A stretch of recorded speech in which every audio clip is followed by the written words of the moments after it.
Olá a todos que fazem parte da nossa mentoria. Aos alunos, muito obrigado realmente por fazerem essa inscrição.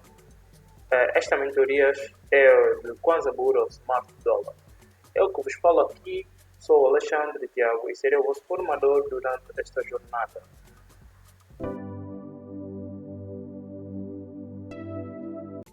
Vou te ensinar como você vai transformar o teu Kwanza em investimento em dólares. Ou seja, vamos primeiramente tirar a tua visão de investimentos sobre a nota local, que é o Kwanza, porque geralmente a visão que as pessoas têm sobre o dinheiro ela é baseada na cultura financeira local. Isto faz com que as pessoas tenham tabus ou receios por investimentos. Por quê? Porque a visão mínima, porque a visão é fechada e centralizada no dinheiro que se usa no país. E no nosso caso é o nosso Kwanza. Porém, quando começas a entender que investimento vai além da moeda local, nós começamos a ver milhares de possibilidades de fazer renda extra ou simplesmente viver propriamente de investimentos.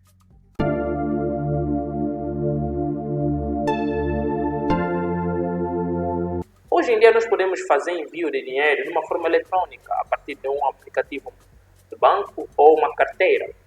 São gateways. Esses gateways nos facilitam enviar dinheiro de um lado para o outro. Porém, existe uma característica aí que vai fazer com que as coisas no mercado de criptomoedas sejam muito diferentes. Por exemplo, num banco, para você fazer uma transação no banco, você solicita a transação. Ou seja, se o banco não tiver dinheiro, a tua transação não será processada. Ou seja, nessas carteiras ou bancos, ali, normalmente, tem uma entidade gerenciando as transações. Ela aprova e essa aprovação baseia-se no princípio de que se o banco está disponível para efetuar essa transação ou não.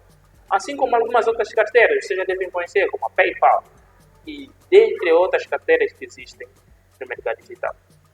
Então, elas são praticamente ambientes controlados por entidades. Agora aqui, então o que diferencia uma criptomoeda e um dinheiro eletrônico? Porque nós sabemos que hoje quase todo o dinheiro é eletrônico no mercado. Aqui nós vamos entender criptomoeda nessa seguinte definição. Criptomoeda. Temos uma palavra que é formada por duas, cripto e moeda. Ou seja, temos cripto, que é criptografia, e moeda de dinheiro. A criptografia, neste caso, ela tem aí este papel fundamental. Percebemos que criptomoeda é uma forma de dinheiro digital que circula numa rede descentralizada criptografada. Ou seja, a rede que as criptomoedas são negociadas é totalmente descentralizada, que mais tarde nós vamos entender ali alguns outros aspectos importantes dessas criptomoedas. Vamos agora falar da nossa moeda importantíssima, que é o Bitcoin. O Bitcoin, a princípio, é a primeira criptomoeda. O Bitcoin, que é simplesmente bit, que é a menor unidade de armazenamento, e coin de dinheiro. Então, juntando essas duas palavras, deu Bitcoin. Então, Bitcoin é a primeira criptomoeda. Ela trouxe consigo a blockchain. Blockchain, que é a famosa rede descentralizada criptografada. Sim, porém, essa blockchain é uma rede que funciona numa cadeia de blocos. Essa cadeia de blocos permite que as transações dentro da rede de criptomoedas sejam validadas automaticamente. Mas como assim automaticamente? Na verdade, não é tão automaticamente. O processo é computacional. Neste caso, existem vários computadores conectados na rede. E esses computadores aprovam automaticamente as transações que outros usuários fazem. Então, essas aprovações passam por um processo de rede ou criação de cadeias de blocos. Essas cadeias de blocos é baseada-se num conceito chamado de hash. Hoje existe no mercado de criptomoeda aproximadamente 16 mil criptomoedas e esse valor vai aumentando com o passar do tempo, dentre elas altcoins e dentre várias meme coins que existem no mercado. O próprio Bitcoin, que é a primeira criptomoeda, quando foi lançada em 2009, ela foi lançada aí como uma moeda para combater alguns problemas do dinheiro físico ou do dinheiro fiduciário, como inflação, alta burocracia dos bancos e governos e má gerência por parte dessas entidades. Então, a questão é, a gente tem dinheiro, mas a gente não tem totalmente nosso dinheiro, por causa desses aspectos. Então, a criptomoeda, nesse caso, principalmente o Bitcoin, ela veio para combater a inflação e o controle da moeda. Porque, se bem nos lembramos, a Bolsa dos Estados Unidos teve em crise em 2008 por causa desses fatores. Então, o Satoshi Nakamoto, que é o pseudônimo do criador do Bitcoin, ele veio com esse conceito de moeda descentralizada para desmantelar, ou seja, quebrar esses sistemas que levavam com que as pessoas perdessem dinheiro, ficassem dependentes do governo e tudo mais.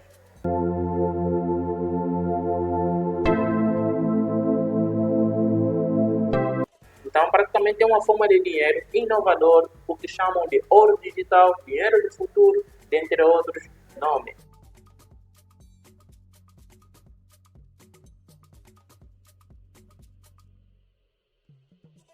Vamos agora no nosso penúltimo bloco, que é características e funcionalidades. Nesse penúltimo bloco, vou simplesmente conceitualizar e na segunda aula a gente vai ver na prática essas características de criptomoeda e funcionalidades. Ok, as características e funcionalidades. Primeiramente, eu já comecei a falar aqui de algumas características e funcionalidades do mercado, da criptomoeda nesse caso. A primeira característica, se você bem se lembra aqui, é a descentralização. Eu falei que sim, o dinheiro fiduciário é centralizado e a criptomoeda é descentralizada. Essa é uma da comparação que eu disse no início. Então, essa característica dá uma vantagem sobre o dinheiro fiduciário. Nesse caso, a criptomoeda ganha, porque ela é descentralizada. Falei também de uma outra característica aqui, não sei se ainda se lembra. Eu falei da inflação. A inflação é alta para o dinheiro fiduciário, ou seja, para as notas locais que nós usamos. Porém, dentro do mercado de criptomoeda, existe uma quase nenhuma inflação, ou seja, exatamente isso que você ouviu. As criptomoedas são deflacionárias.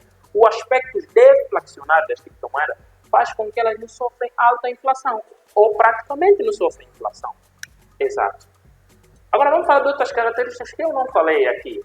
A alta volatilidade. O que é alta volatilidade? A alta volatilidade é mais ou menos assim.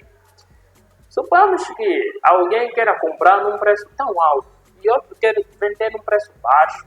Essa disparidade de ação de compra e venda faz com que o preço de uma moeda, de qualquer moeda, isso não só no mercado de cripto, qualquer outra moeda ou ativo, ela é ali vendida e comprada. Isso faz com que a moeda suba, vai ganhar uma subida e vai ganhando uma descida.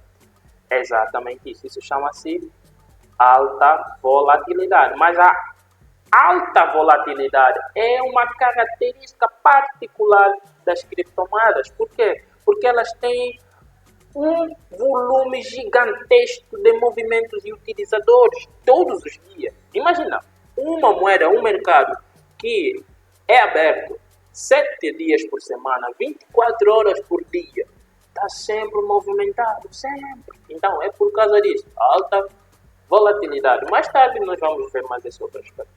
O outro aspecto ou característica é acessibilidade.